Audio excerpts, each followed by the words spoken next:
Whenever you're ready. Me? I'm always ready. I have at least 105 episodes that would speak to the contrary, friend.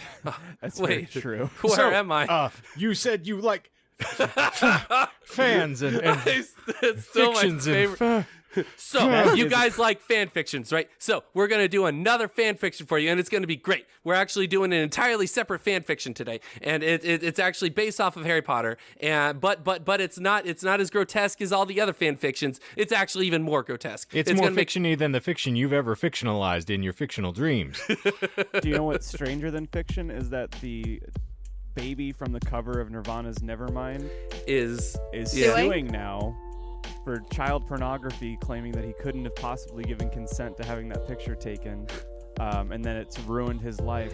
But here's the rub, and I'm not going to give my actual personal opinion on this.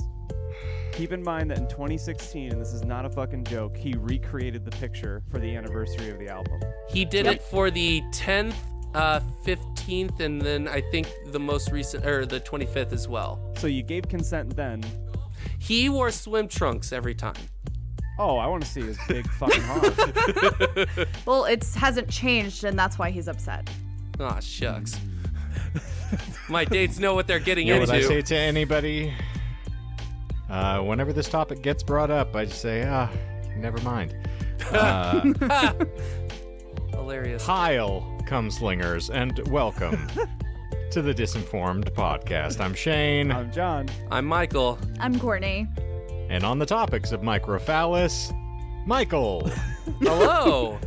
I'm better. I was Mildly. gonna say, you sound better too. Good. That's a lie. Aw.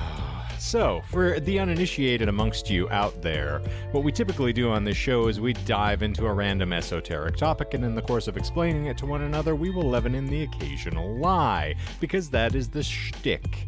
That is the thing that has kept you coming back for 3 solid episodes. You, the one person listening right now. You're appreciating Also this. named Yeah, Michael, me probably. doing the edit. Yeah. Yep. It's actually a Michael-only podcast. Only Michael's listen to this podcast. When there's one Michael in 106 episodes, Oh. what do you do then? 6 seasons in a movie, I think. I'll take 6 seasons of the movie. Well, we're finally going to get down to the bottom of Speckle Buns this week, because Mr. Michael is finally going to pony up, Yep. in spite of all of the claims to the contrary. I'm actually going to finish something. Hopefully it's your life. Well, as you're one to say, it's just one shotgun blast and then you're done. For at least This a has week, be right? 3, though. Yeah. wow. That's 3 lead Well, sandwiches. maybe that's why he had to take a break in the middle, because he overexerted himself. That's a lot of gushing for Michael to do. Yeah, I can only eat so much lead. If I never hear the word gush and Michael in the same sentence ever again, I'll die happy. I agree. I don't want to be associated with that word. Thank you. Yeah, right. Captain Gushy Tushy over here is ready to rip roar. So what was it? It was Rucksack Randy and Brindle Brad? Yes. It's Bindle Brad, Bindle. thank Bindle you. Brad. Brindle, that's Bundle. a killer, isn't it? Yeah. Yeah, you watched The Fly, apparently. It's the color of recent Frank history. is brindle. Ah. That's a yes. color?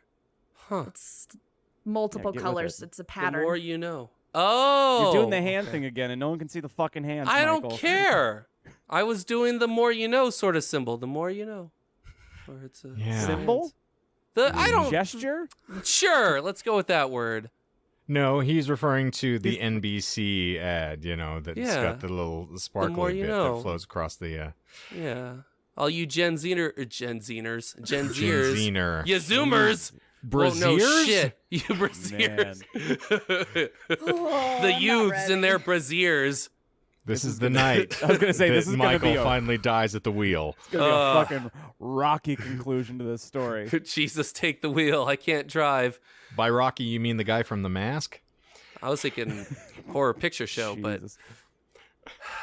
let's Listen, do the time Cher's warp. son is a lovely, lovely boy, and I love Eric Stoltz. Just snuggle and cuddle him for days. Michael, would you please pony up with the topic so we can get this over with? Sure. I will start. There are 6 lies, and for the benefit of everyone, since there was a hiatus for these for the first 2 episodes. I think that translates to an episode of quality. Was that what you were trying to drive at? Yeah, yes, because everyone was so used to your great high quality episode, high octane even as well. I need to take everyone back down a couple IQ points and explain what happened in the last 2 episodes that I presented. Tell me about the rabbits, Michael. To catch you up to speed, Synanon was founded by ex-alcoholic Charles, or I will call him Chuck, and I will not attempt to pronounce his last name for the benefit of everyone, but it starts with D. Chucky D experimented with some... Wait. Whose house? Chucky D's house. Yeah. Run's house? Chuck E. Cheese's house. After experimenting with some LSD, he realized that he could make the lives of dope fiends better by getting said dope fiends to scream at each other. The program was originally called Tender Loving Care. Synanon rapidly expanded following the voluntary incarceration of Chuck for disobeying zoning laws. And for being in the oven on high at 450 degrees for at least an hour. Mm-hmm.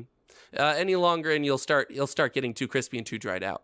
Mm-hmm. It drew in, so his stunt of being incarcerated as opposed to just paying a fine, drew in plenty of Hollywood type folks and other non-addicts. The money kept flowing in to the point where Chuck declared that dope fiends could never really graduate, and that Synanon wasn't in the drug rehab business, but instead the alternative lifestyle business. Synanon bought property all over California, especially in the city of Santa Monica, who had fought Synanon's acquisition of the Hotel Castle Del Mar by launching a police raid on its property, which inadvertently catapulted Synanon to even more fame and popularity. It was around this time that Chuck had to start adapting a healthier lifestyle, which he then forced upon his followers, who had to quit smoking, start aerobics, and cut refined sugar from their diets. Chuck also opened the Hatchery, a place where all children of the Synanites were raised communally. Yeah. Yes. Great cinnamon. I love that. I love their buns. Yeah. Because why trust a dope fiend to raise their own children? Chuck also began the Punk Squad, where troubled teens, or really any teen suspected of doing something even slightly illegal, were sent by the courts. The Punk Squad were frequently subjected to their own version of the game, which was changed to include physical violence. Speaking of the game, Chuck started hosting weekend sessions of the game, which he called The Trip, where honored members of Synanon and anyone else who paid for it spent a weekend doing tons of activities, like being yelled at, being yelled at Chuck's wife. No, that's only him. Being yelled at while sleep deprived, being yelled at while being told they were resisting Synanon's lifestyle, and also being sleep deprived. It ended with a huge hug and cry session and netted Synanon a metric fuck ton of money. Speaking of money, the IRS thought Synanon earned too much to be considered a nonprofit and tried to revoke its status as a nonprofit. In response, in 1974, Chuck decided it was time to go full on cult mode and declared Synanon a religion. But as I ended the episode, one director on the Synanon board asked, "Who will be God?" And that is the catch-up. Thank you. And what about the mustard? Right away. For those... Is this beyond the new group that you are starting called Synanon? I'll simp for some man. Wait. I don't get it. Anyway. Only if you can pronounce their last name. I cannot. I'm sorry. So for those mulling on that question I left you on 2 weeks ago, there's no debate. It was clearly Chuck. For anyone that actually thought that was kind of silly. He held the reins on the whole outfit, but he wasn't the only one that was dictating things. His ex-sex worker wife, Betty, also called some of the shots. She was doing dictation? I heard. Yes. I heard she's taking a lot of shots. She took a lot of shots. She had excellent prior experience at dictation, and so was very easily able to help Chuck run his business. If you read the writs that she had written, they were really well-written writs. That made me skip a beat. I lost my train of thought. Well, I'm really glad that she could penetrate the company. Oh, most certainly. Or be penetrated by the company, rather. Either or. She accepted. She took a lot of suggestions, and then she gave a lot of suggestions. So I mean, it's a lot to swallow up front. I understand. it takes some time, but she was most certainly used to it. Oh, she was headstrong. I've heard that about her. Most certainly. Yeah. She knew how to work a crowd. Yep. Mhm. For example, Her Majesty's Imperial Marines, later shortened to just the Imperial Marines, were actually shaped by Betty herself. The Imperial Marines were Oh, good. She finally has a name. I said Betty. I said Betty several times. I think she's been Chuck's wife for the bulk of this. I'm so sorry. No, it was Betty. Do we Betty have is her any name. other defining features of this woman, Michael? Uh, That's what I thought. All right, go on. she was black. She have huge old honkers? I think that's what Courtney wants to know. That was something that a lot of things had mentioned because. Are you like wait, hold on. Yes, what I My said. throwaway joke? I don't know what you were saying, No, but what I said. not you. Oh, I was like, man, I was just ghoulish overkill. No, that was something a lot of the articles that I had read had kept mentioning was that she was African American. I like that you're dialing that back now. I didn't want to quote exactly what the article said, and no, they weren't they that were bad. having an interracial relationship. Yes, Very forward thinking for the 70s. which I had already mentioned in part one, Synanon being all-inclusive. Yes. So, with that, the Imperial Marines were essentially Did they really call them Her Majesty's Imperial Marines? Yes. She's not a queen. No, she was a Queen goddess. of what? Queen of Synanon, goddess of Synanon, because Queen Chuck was the Laquifa god. over here. Shane, Jesus. you really nailed it with the Michael being a simp lord over here. What? Speaking of things getting nailed, back to Betty. Anyway, essentially the Imperial Marines were the military arm of Synanon. She frequently attended their training, also after, designing them kind of after. Is she trying to get them to stand at attention, or? She didn't need help with that. They didn't need help with. Anyway, she often spoke of a militaristic Synanon, wherein these Marines, trained in the arts of a special type of Brazilian jiu-jitsu called Sino-jitsu. Bullshit. Yeah, it wasn't.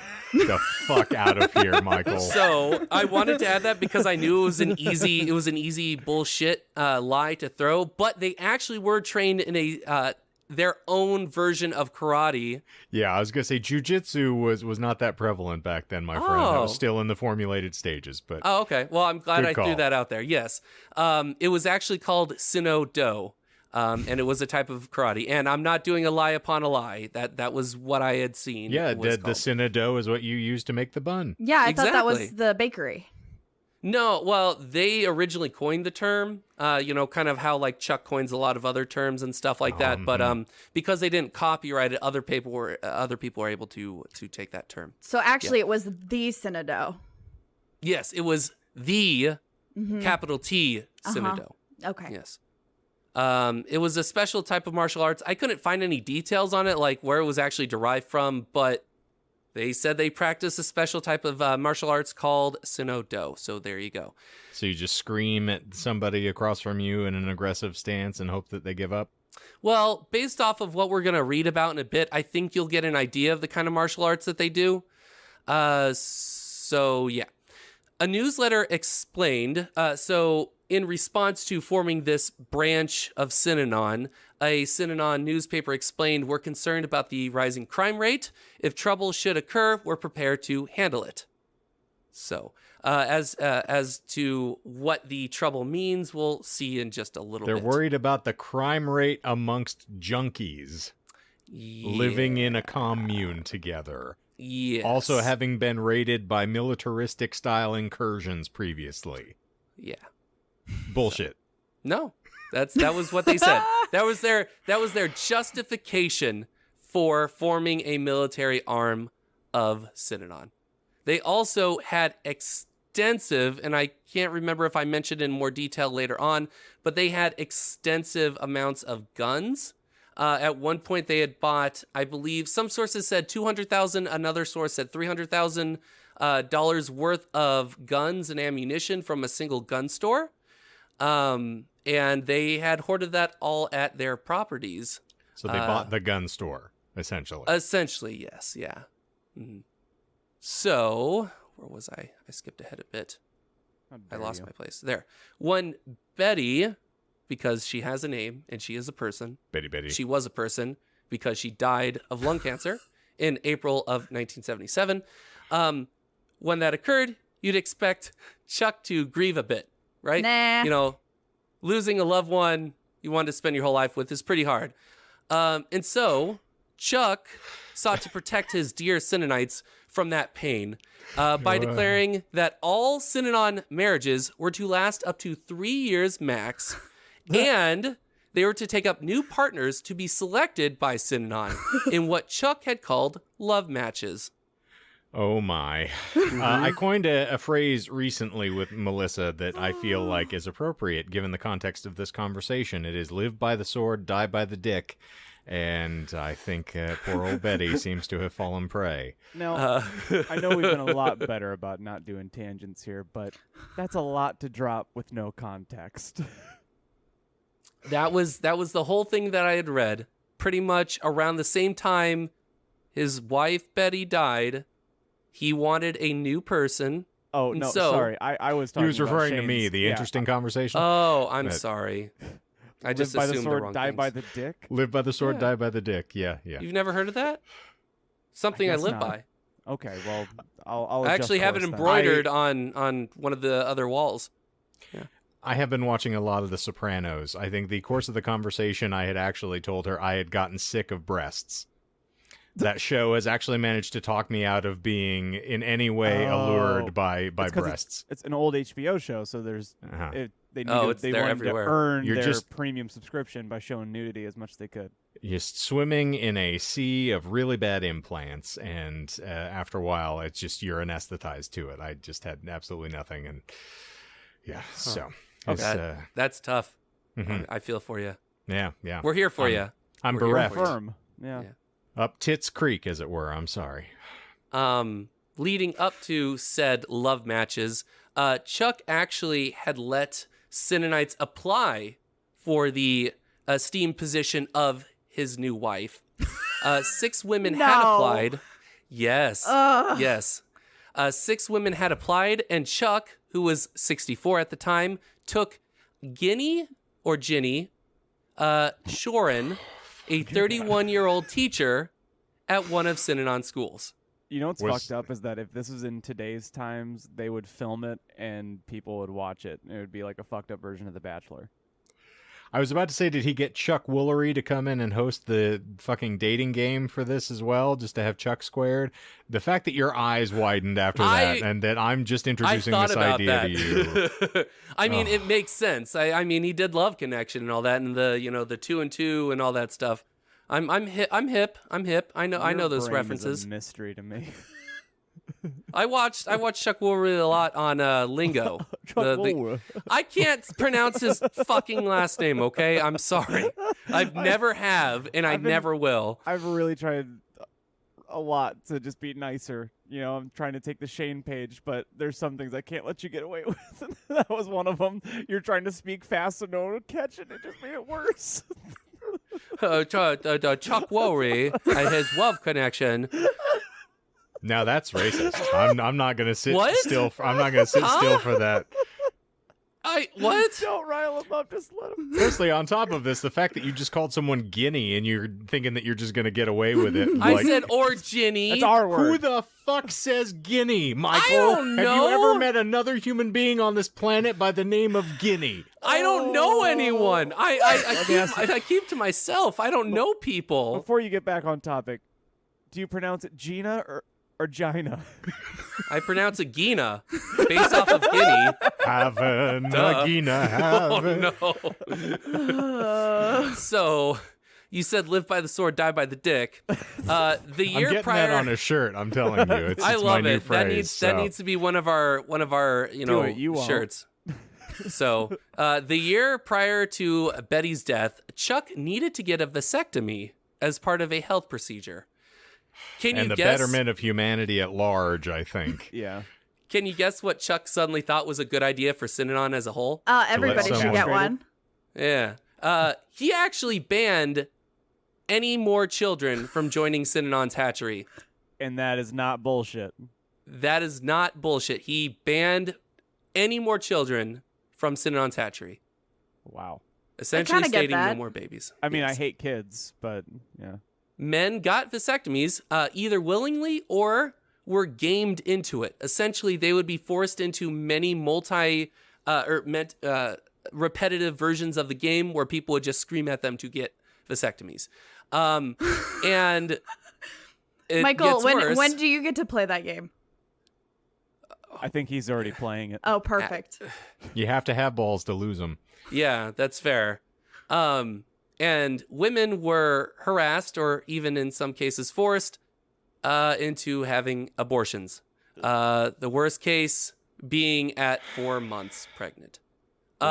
Trigger warning, by the way. Yeah. Yeah, yeah, Jesus yeah. Christ, Michael. I hesitated, and then you started talking about me having no balls, and then I lost my train of thought. So Trigger I'm warning sorry. for not having testicles as well, apparently. Yeah. Big TWs. Press F in the chat.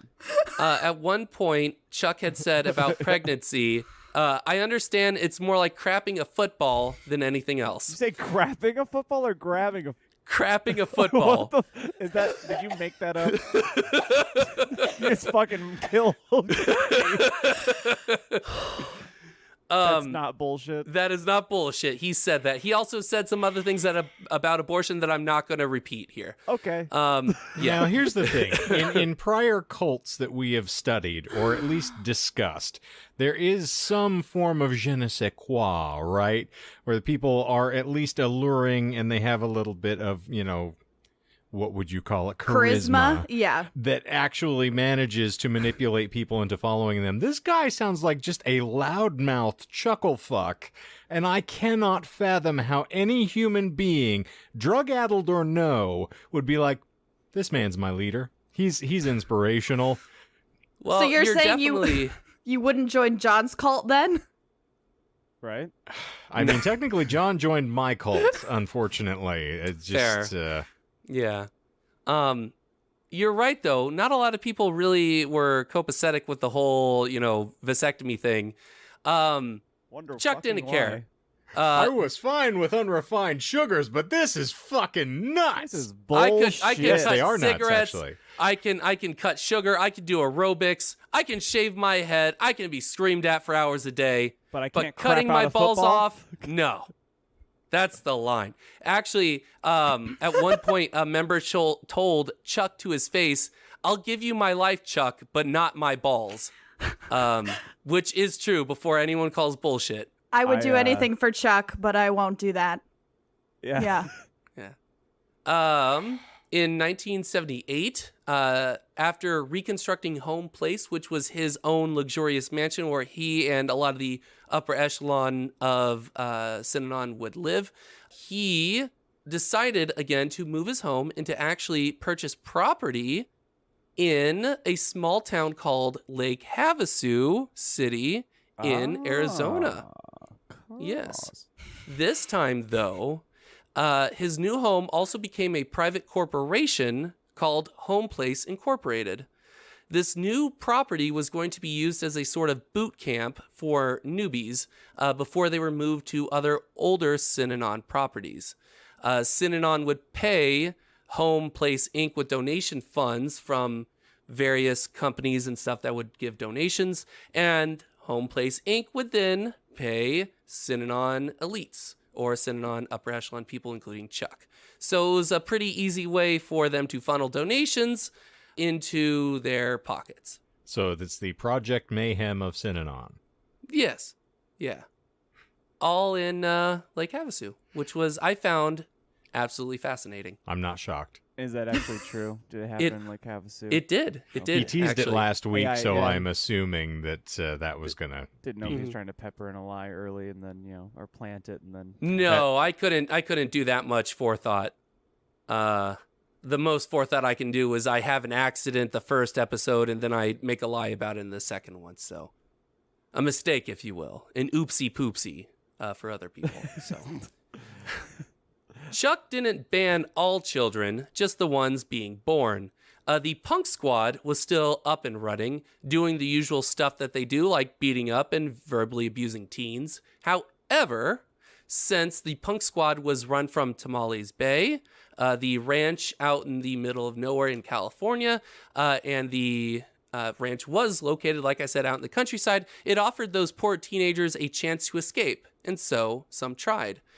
In fact, so many tried to escape that an underground railroad of sorts sprang up, with the neighboring ranches temporarily housing the kids who managed to escape, going so far as to smuggle teens onto cargo trains located at the nearby train yard for safe passage to L.A., where the teens would attempt to find their families using friends of the ranchers as guidance.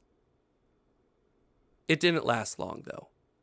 As Synanon, particularly those in the Imperial Marines, found out which of their neighbors were running the Underground Railroad and took immediate action.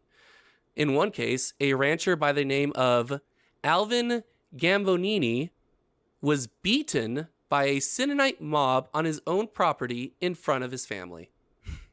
Security increased on the Tamales Bay Ranch to the point where teenagers who ventured too close to Synanon property were brutally beaten by Synanon mobs. They didn't even have to be in the punk squad. They were just beaten.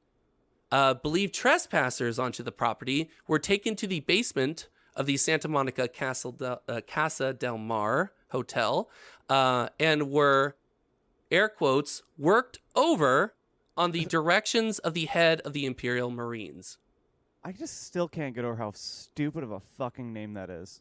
He's not creative. We've discussed that many times before. We have the game, we have the trip, we have the hatchery, we have Her Majesty's Imperial Marines. I would say out of all those, that is the most creative. That's not saying much, but I think so. Oh no, Punk Squad is just turning the world on its head. That's a fair point. He was punk before it was cool. Yeah. Jeez. Did they actually put kids on trains? No, that's a good point. Yeah, no, that was bullshit.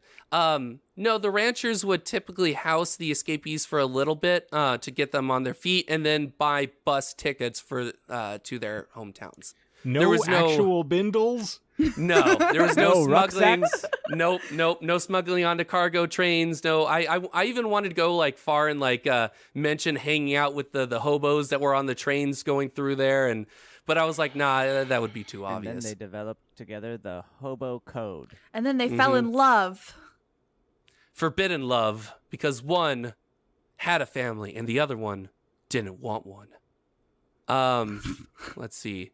The Michael Clark story. I love when you make Shane look like that, Michael. Because it reminds me of simpler times. You know, like when you were breaking his brain with My Immortal. Or Prayers and Miracles, where I decided to intro the episode, and 10 seconds in, he realizes that was a terrible idea. Yep. That face gets me every time. I love it. It fills my heart with glee. In response to this obvious child abuse, a grand jury in Marin County, home of Tamales Bay, issued a scathing report in March of 1978, attacking Synanon for its child abuse. The report also included the profits that Chuck made, which were obscene. I couldn't find any exact numbers, but as the god of a religious cult that made a lot of money, you can guess that he made a lot of money himself. The weapons that were purchased, so like I said, they purchased anywhere between $200,000 and $300,000 worth of weapons from a single gun store, and most likely had other weapons purchased from other sources as well. And the threats that were made to various newspapers and the like that we'll cover in a little bit. With the report also attacking local authorities for their unwillingness to prosecute. In no surprise to anyone whatsoever, the local authorities refused to act upon the report. Local newspapers and other media covered the grand jury case, but were largely silenced by lawsuits from Synanon lawyers who accused them of libel. Now, I mentioned local newspapers. One such newspaper, called the Point Reyes Light, cast a spotlight on the local sheriff, who turned out to have been nominated for sheriff with Synanon help and money. Additionally, the sheriff had given gun permits to Chuck, and that was how he was able to purchase an obscene amount of guns from a single gun store. Also, I just don't know who would think that it is a reasonable idea to allow a now faux formulated religion to be founded on a bunch of people who are trying to rehabilitate from obscene drug use and then give them weaponry. It is pretty wild to look at that trajectory of where it started and then where it's winding up. So yeah. I have to question whether or not the purchasing of that amount of guns is true. It is. Okay. And that is why I said some sources cite 200,000, and then one source I found cited 300,000. It's just staggering that anyone would allow this sort of farcical nonsense to occur. Right. And so, yeah, this sheriff must have been greased pretty significantly. Yes. It also helped that Synanon would frequently use lawsuits to try and silence these sort of reports and things from getting out. And it was actually this Point Reyes Light little newspaper who had published an expose talking about the report that actually started getting national attention because of it. Okay. In fact, the paper never backed down, even when it was threatened with libel from Synanon lawyers. This act actually encouraged major news networks like NBC and larger papers or magazines like Time to report on Synanon. In December 1977, Time magazine did a story on Synanon, calling it a kooky cult. Their words. Michael, Yes. what year did they purchase all the guns? I can't remember off the top of my head, but I would assume that since it is fairly close to this, and I would say probably 1976 or 1977. So in today's money, that's about $1 million worth of guns. Yeah. Damn. This is one of those things, and you guys put it pretty nicely talking about the trajectory of this cult. It started as a drug rehabilitation program in the 50s. The first episode covers about a decade and a half's worth of material, and then this part 2 was from 1968, I believe, to 1974, so that's 6 years. Most of the stuff that happens here occurs in about a year and a half. So they declare themselves a religion in 1974. 1976 was when they ordered vasectomies and kind of pretty much banned children. And then rape guns. And then pretty much it was 1977, around the same time that Betty had died, that they started really ramping up on stuff. Like the Imperial Marines had already been a thing because Betty kind of guided their development. But everything that happens from here on out occurs in about a year or so. You know, there was a group of Imperial Marines that were created to reinforce the vasectomy law. They were called the Ballbusters, and some very tenacious cats in that group, I got to tell you. They were the Van's Defense instead of the Van's Deference. That was good. So in December 1977, like I said, Time did a story on Synanon. Synanon responded in several different ways. On the legal side, it filed a lawsuit against Time, alleging 19 separate passages in their story were defamatory, including a passage where they had mentioned that Synanon was getting people hopped up on the place as a junkie does on drugs. That was just an interesting little piece of information that I couldn't find the article itself, and I didn't dig too deep because I didn't want to go into prior episodes where I'm like, all right, here's 10 paragraphs of what they actually said. But that was an interesting tidbit that they compared Synanon getting people into their cult like a junkie does with drugs. It's like a diversionary fixation, basically, like smoking was that we talked about previously. Exactly. Okay. Let's see here. Synanon also claimed it lost an advisory contract with Alaska over drug addiction programs. The best part of the lawsuit was the new 24-hour protection that Synanon claimed it needed from death threats that it received. From who? And also, don't you have over $1 million worth of fucking guns? Yeah. Is that bullshit? No. No. So that's not bullshit. No. That was part of their lawsuit. Was Good that they needed God. apparently 24-hour protection from all the death guns. threats. Doesn't mean we know how to fucking use them, guys. Look at Rucksack Randy. He has the barrel in his mouth. Well, it's better than I'm Brindle. gonna get him. Huh. It's better than Brindle Brad, because that is that muzzles up his ass. On the non-legal / illegal side, Synanon members wrote Time magazine officials saying Synanon was going to ruin their lives. One writer went so far as to state that victims of your cynical reporting may yet arise and kill you. Time received at least one bomb threat, of which none were found after evacuating the whole building. An editor was searched and interrogated after re-entering the country based on a tip to customs that the editor was smuggling drugs.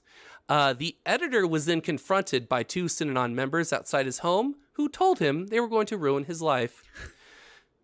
Synanites attended a Time stockholder meeting and suggested that security precautions should be taken for executives and their families.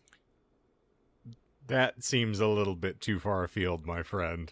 Nope. That is all true. This is the worst, like, mafia pickup of, like, trying to swindle people into paying. It's like, yeah, it's a really nice place you have here, Time Magazine. Be a shame if something were to happen to it. Pretty much that's what they tried to do, Man, but you have been watching they just Sopranos. didn't have the panache. They didn't have the chutzpah that the mafia does. So Did you do this on purpose? You did do that on purpose. I see that little fucking twinkle in your eye. I just want Shane to be mad at you. Is this king I don't now? know if you heard me say panache, but He did. Oh yeah, he No, did. I Okay, good. Oh yeah. I did, but I'm more stuck on Chud Spa, which is apparently I where you're tried going. saying chutzpah. You're I gonna go tried. get a massage and a shiatsu down there at some point. I'm gonna massage. No, I do that I'm gonna after get the me some episode. tasties at the Baja Fresh. Oh, I love that Baja Fresh. Did you ever go to the Baja, California? It's no, that wasn't as good. Never mind. In summer of 1978, Thank you. NBC produced a air quotes hard-hitting news segment on Synanon, wherein Synanon responded in pretty much the same way. There was a lawsuit and then a lot of threats to various members of NBC. In 1978, ex-Synanite Phil Ritter, who left 2 years ago following the vasectomy nonsense, tried to rescue his child from his still Synanite ex-wife, who had divorced Phil during the divorce spree that occurred when Chuck put a 3-year limit on marriages. Phil had gone to the authorities about the forced vasectomies, and in response was beaten into a week-long coma by 2 Synanon men wielding croquet mallets in Phil's own driveway. They never spoke a word. I'm calling bullshit on the croquet mallet. Yeah, it's Thank bullshit. you. What the fuck? I was writing and it said they beat him with small wooden mallets. Woolen. Yeah, woolen. It took a long fucking time, but they couldn't. They just kept trying. Trying to get a reservation at Dorsia now, you fucker. You're really chafing my skin. This is uncomfortable. I'm like, allergic let me to just, wool. Hey, Paul. And he gets hit with a woolen mallet. Ow. Did a moth just fly out of this? But they apparently beat him with small wooden mallets, and so I couldn't not do the jump to Small just woolen mallards. Yes. Oh, that sounds even worse. They're like quacking the whole time, and they're like coated in like wool, and so the quacking is kind of like muffled because they're just covered in a sack of. Yeah, it's enough Woolen, duck yeah. fuckery. Let's plow ahead. Yeah. They never spoke a word during the whole time, and they left him on the ground bleeding from a a fractured skull. Okay, say that one more time, please. They never spoke a word during the whole ordeal and left him on the ground bleeding from a fractured skull. I know there's no claps. I still failed. It's okay. Yeah, I said Durling. Nothing but the sounds of silence. And the sounds of woolen mallets hitting a person. In 1977, Synanon took in a woman in a pre-psychotic break, who was experiencing a pre-psychotic break, my apologies, and transferred her to Tamales Bay, ignoring her husband's demands for her to be released to him. The husband hired our protagonist, because we're now finally introducing our protagonist, lawyer Paul Morans, who would lock horns with Synanon for the next 8 years. Yeah. Mr. Better Morans. call Paul. Actually, yeah, that I never made that connection until just now.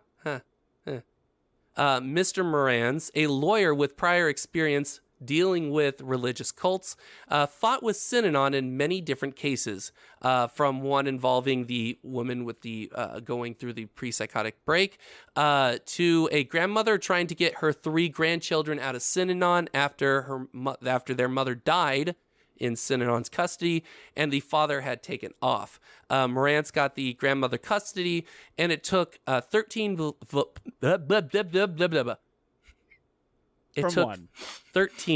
police vehicles surrounding the building housing the children for Synanon to relinquish them. How? They had to do a standoff. Well, yeah, in order of for course. Synanon to release their children. What, did they just stand there holding their woolen mallards at the officers? It was a pretty intense standoff. There was like a good line of people, like kind of wearing the newsy style, like caps, a newspaper in one hand and then a woolen mallet in the other, and they kept hitting them together, almost making like kind of like almost a squeaking sound. Is a woolen and the cops a woolen mallard just like a duck in a sheep costume? Yeah. That's what I was saying earlier. That's the cutest thing. I like that I'm better. In desperate need of a commission. Please, if anyone. Oh, you're all just a duck in sheep's clothing. I think a woolen mallard would be the most adorable thing I've ever fucking seen. That would be very cute. It's like not the all next it's Pixar quacked up to movie. be, though, John. I'm sorry. Almost if you could like teach it to like kind of like baa instead of like quack, but still do it the same kind of now like. you're doing too much. Now you're doing too much. All this do-goodery got Chuck in a tizzy, and he was recorded. What? I like like the turn adding- of phrase. Yeah. Okay. Yeah. The do-goodery. All this do-goodery got this villain in a tizzy. It's where I got my new pantaloons from. I went down to the do-goodery, and they had them 2 for $5. They actually fit me before, so now they're fitting just fine. They're woolen. They muffle all the sounds of the ducks in my pants. And Oh, we are. You know what? losing I was not a woman on the cusp of a psychotic break until I started doing this show. But now all bets are off. You know, neither was I, and strangely enough, I feel like I'm inching closer. And now you can seek the help that you didn't know you need. This episode is brought to you today by BetterHelp. I wish. And Headspace. So much. No, Headspace is what they had for Betty previously. And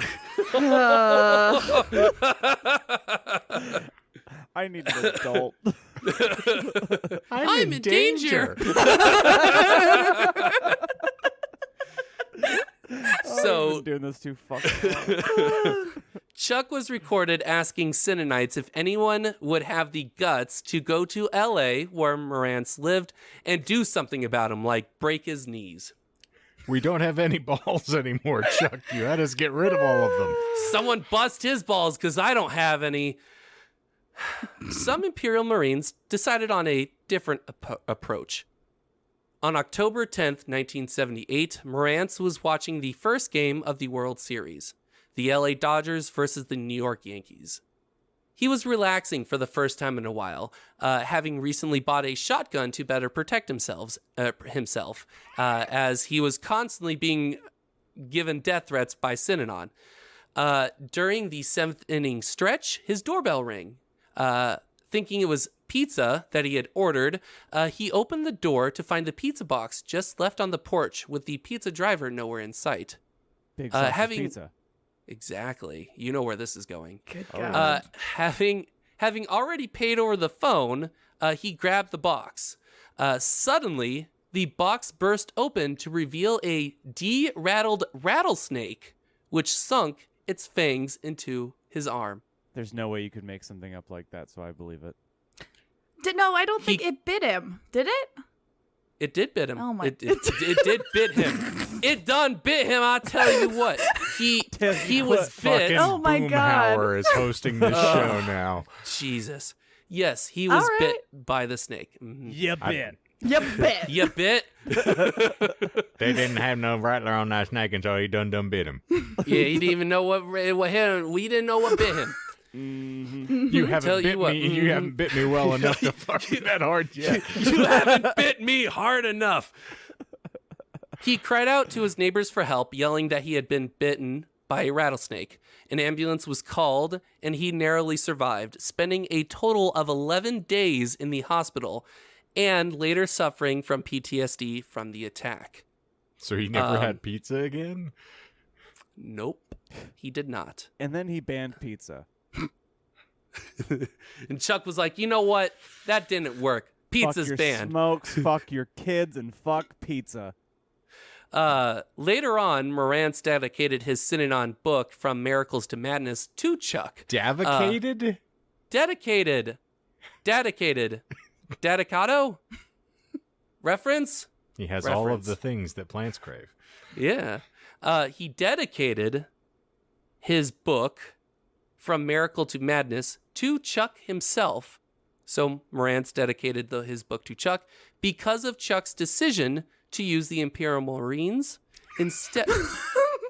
The Michael Ease is getting out of control here. I'm dying. Imperial Marines? Oh my God. Real quick, just because we are sponsored by Headspace officially now. Just take 3 deep breaths. I'm Ready? afraid if I do, I'm going to cough. Yeah, get it out of the way. There we go. And in. Out. Obviously, you have never done this. You breathe through your nose, you hold it for 2 seconds, and then out through your mouth. Feel better there? Yes. You look better. So the Imperial Marines show... It's just a group of angry moms. You're getting our kids in our husband's balls. And that's the final. He dedicated, so Paul Morantz dedicated his Synanon book to Chuck. Yeah. Sure enough. Because of Chuck's use of the Imperial Marines to try and kill Morantz. There was discussion, and it was recorded and later revealed that they were debating using a hitman instead of using the Imperial Marines. And Chuck said no, because he didn't want to pay the amount. And he said, we have the Marines. What else are they here for? If it wasn't for Chuck being a cheap bastard, Morantz probably would have been killed. I mean, he still got snake bit. He still got snake bit. Yes, he got that there bit. Can't blame the guy for trying. That's true. Well, Morantz can, but that's neither here nor there. Most courts of law, but, you know. Speaking of courts of law, all the legal cases involving the child abuse, the assaults, the attempted murder, were the undoing of Synanon, strangely enough, as it gave legal investigation journalists access to their internal documents, which were not destroyed, even though they were attempted to. But apparently you can't trust dope fiends to destroy evidence. Specifically, recordings of Chuck over The Wire. Trademark. No. The Wire, yes. The Wire was an internal broad... I hate him. He's so fucking stupid. He has no creativity at all. The Wire was an internal broadcasting system that played Chuck's incoherent ramblings 24 hours a day. Such ramblings included Chuck bragging about the aforementioned beatings of people, the Imperial Marines training, rants about banning children, and other snippets. We already talked about the vasectomy already. And other snips, as we're not going to mess with the old time, turn the other cheek religious postures. Our religious posture is, don't mess with us. You can get killed dead, literally dead. These are real threats. There are court cases where that was used as evidence because he was recorded saying that on loop. We don't turn the other cheek. We spread those cheeks. We clap cheeks. Dummy thick Chuck. You can hear him coming from a mile away. I'm applauding my own efforts. That's actually how they trained. They would just be standing at attention. They would hear his ass cheeks clapping from a mile away. No, they just put their face between the cheeks, and Chuck would just clap him down. It's time for some face training. I don't know. It's face time, Michael. There we go. Oh my God, you're right. See, this is why you're the better or one. It was actually called The wild. End. One of the most used ones that he had said, recordings. I don't know why I said used ones. One of the other recordings were, they are draining life's blood from us and expecting us to play by their silly rules. We will make the rules. I see nothing frightening about it. I am quite willing to break some lawyer's legs and next break his wife's legs and threaten to cut their child's ear off. That is the end of that lawyer. That is a very satisfactory, humane way of transmitting information. Because I really... Oh, sorry. No, please continue. I'm sorry. I really do want an ear in a glass of alcohol on my desk. Okay. That's bullshit. Yeah, just because... Nope, that is all fucking true. He did say, I really do want an ear in a glass of alcohol on my desk. Y'all thought Michael could write that. Yeah, I ain't that creative. Fair enough. Friends, lawyers, children, lend me your ears. Please, I wish to soak them in alcohol. Because we can't drink it, but we can soak ears in them. Mm-hmm. A warrant was issued for Chuck's arrest on the charge of conspiracy to commit murder. Well, she's my cherry pie. Following the attempted murder of Rance. Chuck's body was found at Synanon's facility in Lake Havasu, Arizona on December 2nd, 1978. A glass of alcohol containing a human ear near his desk rested on his suicide note with many empty bottles. Can I finish my thought? Sorry, please. I want to read the whole sentence again because I was quite proud of it. Okay, sorry. No, you're fine. You're fine. I wanted it to be over the top. Chuck's body was found at Synanon's facility in Lake Havasu City, Arizona on December 2nd, 1978. A glass of alcohol containing a human ear next to his desk, wherein rested his suicide note with many empty bottles scattered around him. He drank himself to death. That was what I said, and you're right. It was bullshit. So you're saying he put the note in alcohol with the ear? No, like it rested the on ear like was like a paperweight. Yes. So did he actually? So I think the ear's bullshit, but he actually drank himself to death, or did he? Just, no, all that's bullshit. He didn't kill himself. Yeah, it doesn't sound to me like he's a guy who's got the wherewithal to be able to take his own life. I think he's way too into himself. Yeah. Nothing, however, nothing I could have made up would have been more poetic justice than the truth. He was arrested that day, December 2nd, 1978, at the facility in Lake Havasu City, drunk off his ass. He got blackout drunk, so drunk he had to be helped into a waiting squad car. Yes. This was America. Yeah. This is America. This was America. I could drink and bit people with rattlesnakes all I goddamn well please. Do you think he tried to play the game with the police officers? I bet he tried in his head, but to the police officers, it probably sounded like even less coherent ramblings than what he recorded on the wire. Like that scene in Old School. Like, you're crazy, man. No, I just thought he kept screaming the refrain, I am a golden god, while they were trying to put him into the squad car. Oh, golden god! Oh God. He was unfortunately this was not the demise of Chuck. He was incredibly drunk, but he did survive. He pleaded no contest to the conspiracy charge and was sentenced to 5 years of probation owing to poor health. Yes. And I had read, because Paul Morantz, the lawyer, had actually written a lot of the articles that I had used. He even mentioned that he actually had a deposition. I don't know the exact word. Yes, sure, that. A disposition. Where he actually got to interrogate the person that tried to kill him. And he even remarked in some of his notes, he's like, I don't know many lawyers that have actually been able to do that. But he was one of the people that pushed for Chuck to be on probation, because by that time he was already 68 and people were thinking that he wouldn't live much longer. But he was also fined $10,000, which, considering the vast sums of wealth, isn't much. But the main thing was he was forbidden from having any affiliation with Synanon. And that was the main kicker. He was pretty much ousted from his own organization, which, yes. He did live to see the eventual collapse of Synanon, if that is any comfort. He died in 1997. So he was still alive a good 19 years after. I said stop the damn match. Yeah, and he refused. He wasn't already dead. Synanon itself declared bankruptcy in 1991, as it could not pay any of its debts, having finally lost its nonprofit status several years prior. It had been on the decline ever since it lost its, leader. I wrote charismatic, but I feel like that's, up to debate. Indeed. Yeah, it's very subjective. I want to end on an interesting note. So I mentioned Lake Havasu City earlier on, and just now when he was arrested.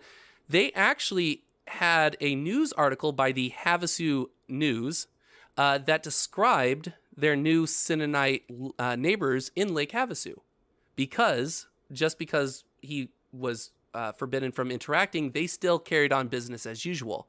Havasu News actually interviewed a couple of the long-term residents in Lake Havasu, and it pretty much talked about their efforts to infiltrate the town.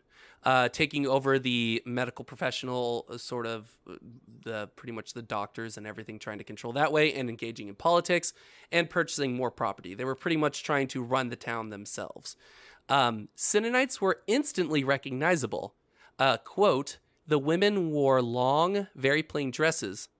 The men's heads were shaved. They would offer to help people get rid of alcohol and drugs. If you gave them your finances, they would take care of you. And I thought that was a very interesting statement, that you could instantly tell Synanites from other, citizens of Lake Havasu by the fact that they were bald. Shane. Yeah, which was something I thought, no, it's all true. There's something you want to say? It's all true, yeah, which I find absolutely fascinating. I mean, you've met my dad. I have. He does not truck with any of this, so. Oh, I can't imagine him doing that. No. Actually, the rage quotient, I think he could hold up quite well, though. So I may have misspoken. Has he demanded an ear in a glass of alcohol on his desk? No, but I played the game with him once or twice. Oh, over the wire. That game too. Oh, God. So, in a positive note, the town banded together against the Synanon menace, recruiting the help of Paul Morantz, the snake bit victim. Yep. Snake bite Andy over there.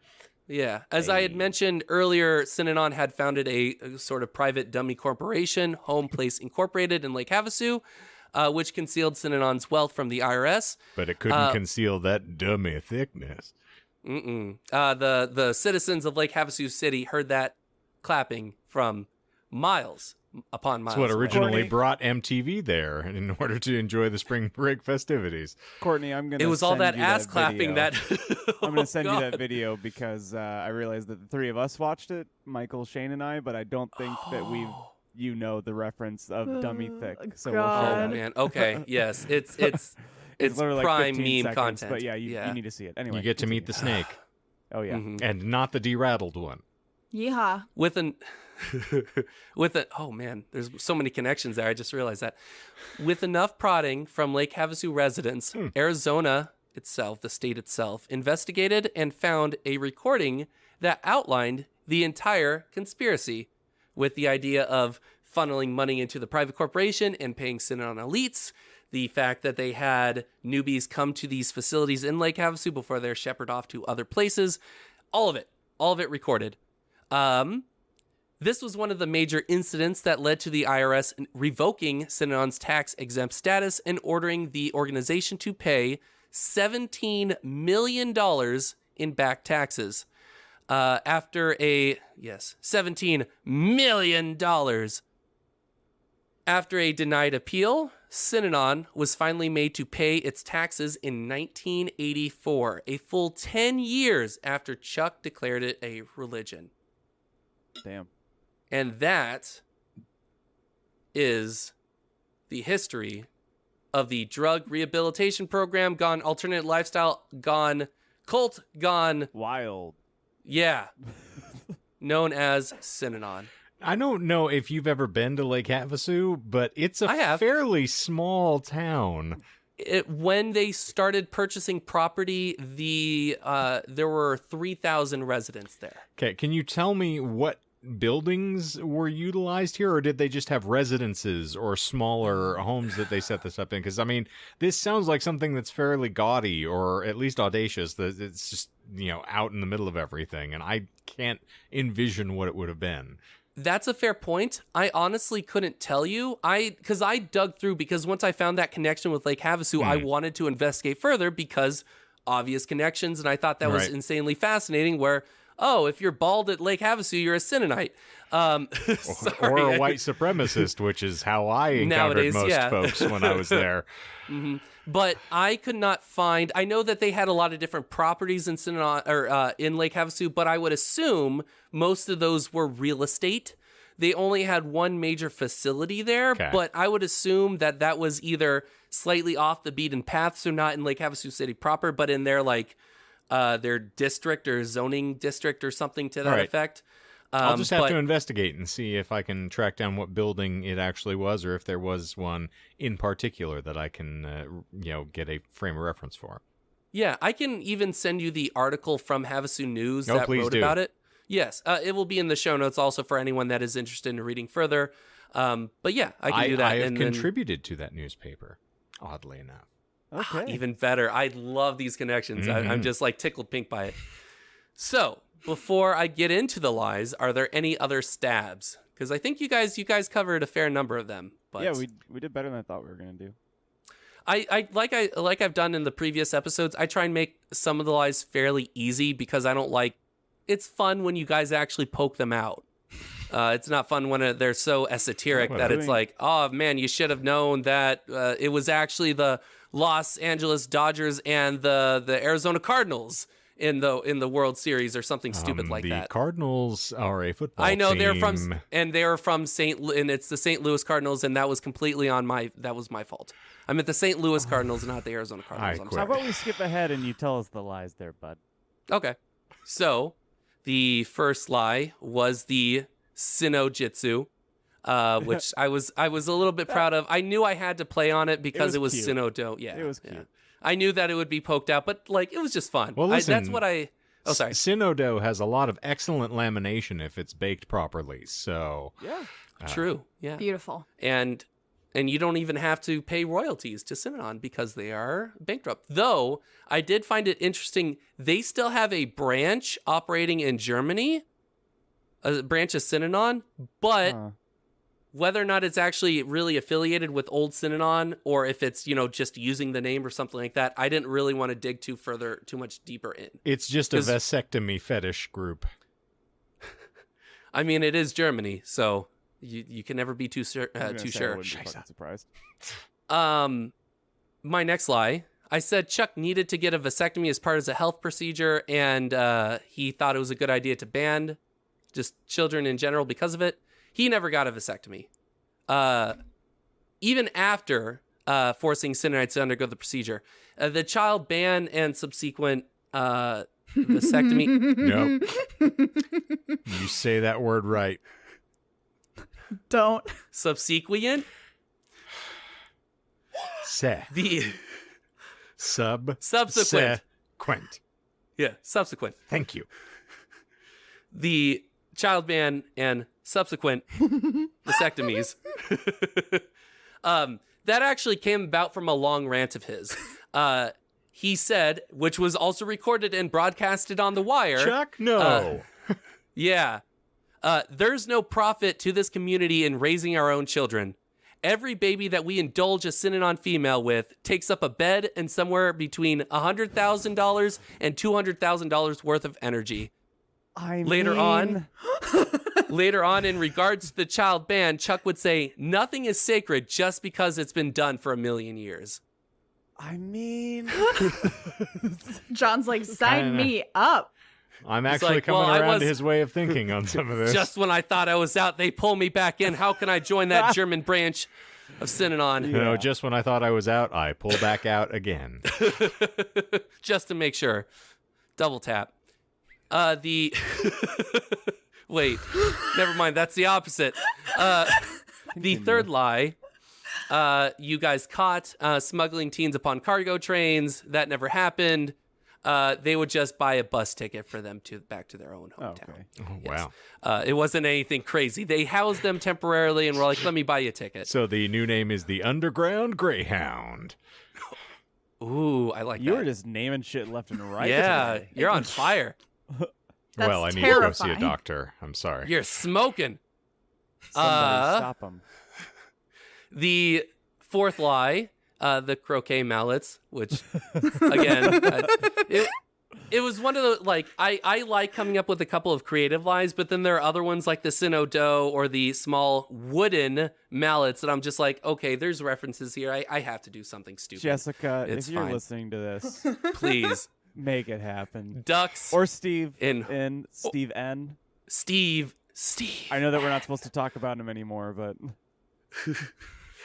We love Steven. We do. Yeah. Yes. He's a kindred spirit. Indeed.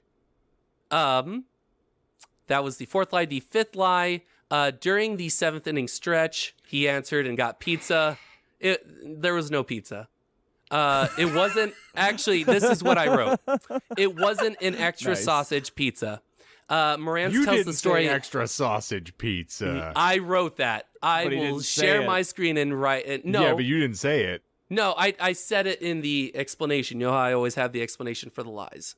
I didn't say it explicitly in the lie. Because if I did, you guys would have pointed that out. Yeah, that would have been you pulled an audible in the last tell. second and excluded that detail. Yeah, and that would have been an easy tell for you guys. Oh, yeah, we would have jumped right. I mean, we went there anyway.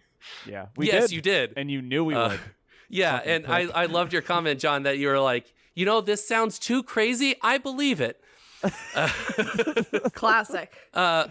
Morantz tells a story better than I could. I was eager to forget my troubles and relax in front of the TV with the shotgun by my side. As I put my Synanon evidence books on the kitchen counter, I saw something dark and elongated through the grill of my mail chute. Oh. That was the extra sausage. Compounding the problem, I stubbornly refused to wear my ill-fitting contact lenses. I thought maybe someone had found a scarf nearby and had stuffed it into the nearest mail chute. As I headed back to my room, I lifted the grill with my right hand and nonchalantly grabbed the mystery object with my left. It wasn't a scarf. It was a rattlesnake, and he did get bit. He did bit. You get bit. He got bit. Oh, you bit. The bit. Yeah. Oh, he did. No, he's not You dead, took it as far as in I'm aware. broad daylight, and you got bit. Yep. And then the final lie Who was puts a scarf in a mail slot? Who? I don't know. He said it himself in his own articles, and it was referenced in other articles that I had read Michael? that he thought it was a scarf. Who let them dogs out? Who? Who? Who let them That's little one of- nuts go? That's one of the deepest unanswered questions of our time. Truly. And why are the dogs in the bathtub? Why? Anyway, the sixth lie, that was bad, and I apologize. The sixth lie was, in fact, the fact that he committed suicide by drinking himself to death. That didn't happen, as I said. So, All right. Wow. There we go. Well, that's what, a few series down. Is that the new arc? Is multi-parters? No, I don't really want to do that if I can avoid it. I've wanted to write about Synanon ever since I first heard about them because they're one of those stories that are larger than life. Is there a doc on like HBO about them? I can't. There probably is. I would assume. Well, there's there the has to be a doc movie somewhere. There is the movie, but that was before everything went to hell. You look like a chick. You smell like a chick. Amazing. You dress like a sheep. I would be very You're a duck. surprised if in sheep's clothing. Quack, quack, motherfucker. I would be very surprised if there wasn't anything. I know that you could probably find like a cult podcast that is probably like cover them at some point or another because they're not talked about, but they're one of the more larger cults that came from the U.S. Yeah, I'm looking right now. I don't see anything. I'll check later. But there were a lot something. of connections, even in the articles that I had read, even looking at ones that were made in the 90s about them that were connecting to People's Gate. And then obviously there were some... People's Temple? Oh my God. People's Gate. Fucking dumb. I'm entire stupid. Time, it does. I pulled the Jim Jones thing, but yeah, there's People's Temple. There was I left out a couple of different parts or aspects when Marantz was bit. Chuck actually fled to I believe it was some part of Europe. I think it was Italy, and that's where he actually started drinking himself into a complete stupor. But there are connections because he said he had to leave the United States because of attempts on his family's life. Yeah, which that's what they always do. And yeah, exactly. That is Jim Jones did that, and that's Literally. what led to Jonestown. Multiple Yeah, times. exactly. Yeah. You know what the true crime is, though, is that Marantz didn't leave his home for at least a year after that happened. Oh, He was once bitten, twice shy. This is awesome. God. He was poisoned, is what I'm trying to say. Oh. Unrelated, Courtney and I shared an experience. Ew, and, don't say it like that. Wait, I haven't gotten to ask. Jonah, I'm sorry. How is everyone? Shut the fuck up, Michael. I loaned Courtney the smut book that I accidentally read, and I guess Courtney read it. Accidentally? Well, hold on. Courtney, was I exaggerating? What did you think of the smut book? Okay, you got it. What's the title, at the very least? It's called Verity. And you gave it to Okay. Winry, too, didn't you, John? I did. You son of a bitch. John's just a pervert. I am. Ugh, terrible. Admitted. To answer your question, So- did I freeze? Hold on. No, you're good. No, we're just waiting with bated breath. Tell us about the smut, please. See, yes, there was a lot of blowjobs, but I also just kind of was like, meh. Tell me what else is happening, because the story was very compelling. And also, in the end, where she's like, no woman likes sex that much, I'm like, exactly. Like, it didn't stand out to me as much as it did to you, because I was like, nah, this is overplayed. It's fine. Meanwhile, John's like, this is so illegal smut. No one must view this. So many blowjobs. So my problem with it overall, and I think I already talked about it, but the start of the book doesn't really scream that there's going to be a lot of fucking. No. Because the book cold opens on someone getting hit by a car in front of this woman and her whole outfit getting spattered with blood. Mm-hmm. It's a metaphor. For the act of coupling. Oh my God, you're right. Holy shit. So they did actually foretell what was going to happen. I guess so. A lot of blood. So then it goes on, and one, like Courtney was saying, and it's one of Courtney's tweets, is that she power slammed this book within 2 days, like 2 sittings, and you were done with it. And that's what I was saying to you guys, where I was like, I know at this point that it's smut, but it's not that it's well written. It's just it's popcorn. I need to know what happens. I was going to say, are you reading it for the articles or what? For the pictures. Yeah. Oh, okay. Yeah, But there was anyway, a how-to in the back in the glossary, and Oh, even better. You should probably read it, Michael. Okay. Yeah, Master That's the my Arts next of book. Shinshi. I don't even want to know. I don't.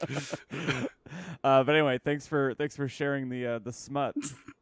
Yeah, that's all I had. Are we going to turn this into a book club or what? No, after the Cast. pre-roll conversation with you, Michael, I'm done. I am not picking up any more schmut. I'm sorry to hear that. Are you guys ready for to break stuff next week and talk about Limp Bizkit and Fred Durst? I'm already Fuck broken, yeah. my friend. I'm on the outside. I'm having a lot of fun. I'm sure. I have like 18 tabs open right now because I'm just trying to sift through, and it's taking a lot of self-control. It's taking a lot of self-control to stay focused on just one particular topic of this guy. So it should be fun. I'm looking forward to it. So what you're saying is like a chump.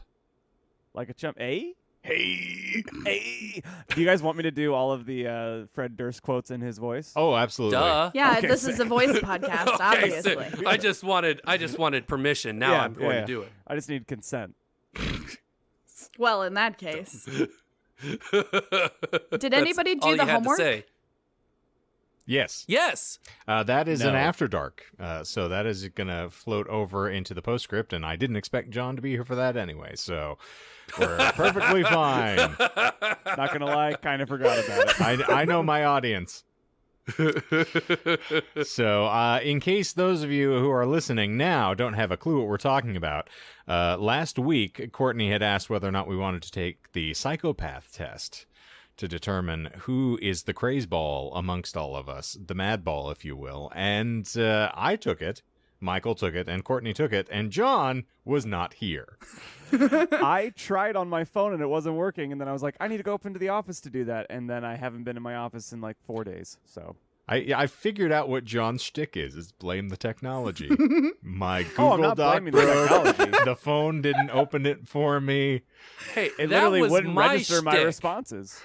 That used to be my shtick, Well, it's mine and now. he co-opted it. He took it from me. Now Yeah. what do I Well, have? next I'm gonna start pronouncing things all fucked up. No, then I'll have nothing to live for. That's Ugh. all there is. That's all there is to me. I just can't talk worth a damn. When you look good doing it. Well, thank you. And thank you to all of you dedicated listeners who have been reaffirming that fact to yourself every single wonderful week for 107 straight weeks now. It's been an absolute joy, and we appreciate you being here with us to do just that. And if you're enjoying what you are hearing on this glorious little show, you know there are some ways you can indicate that to us.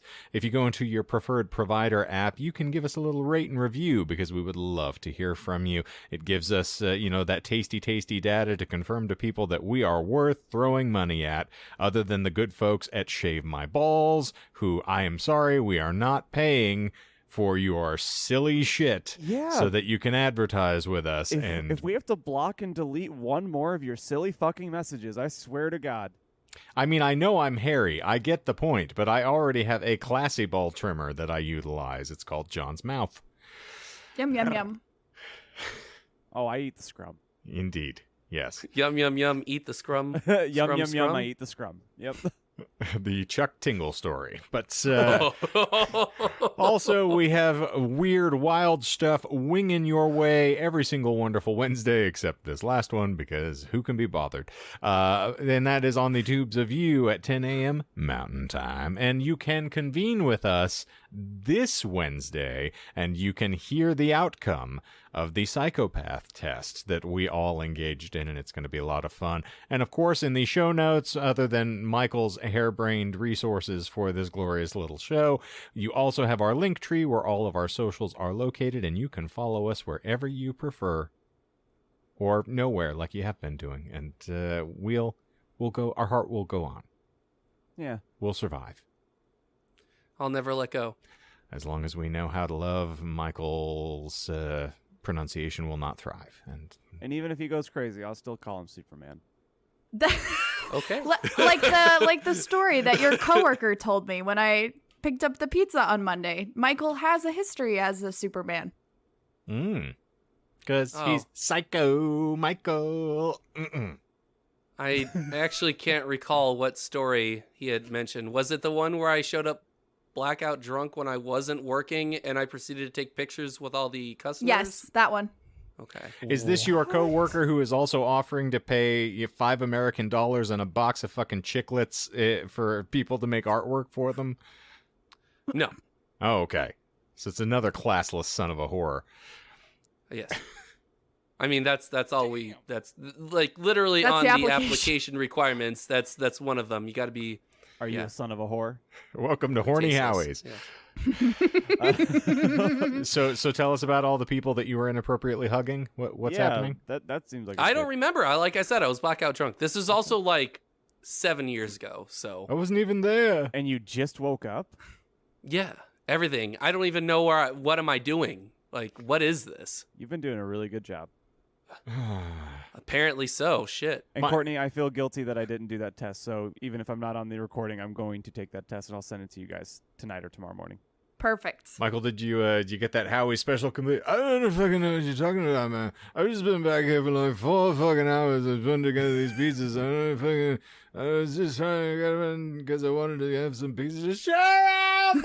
And that's then, like no, he's more that's like about and 80%. And then bang. So it's the weirdest fucking thing, man. You put like fucking pepperoni on like a pizza with like cinnamon on the crust. This is fucking. It's the taste that it distracts from the taste of your asshole, and that's really all I'm interested in right now, man. Actually, speaking of pizzas, Courtney, would you mind telling them what pizza I made for you? The Michael, the chocolate starfish pizza. I think you need to tell them what was on the Michael special. Okay, I can. So hopes, I started dreams, despair, and an overpriced education that is still in process. No, we don't serve those there. That's what people spend to get the pizzas there. Because, no, I started with, I wanted to make a Greek salad kind of styled pizza. So I used Greek dressing as the base. Then I sprinkled some feta and bacon under the mozzarella cheese that I topped it with.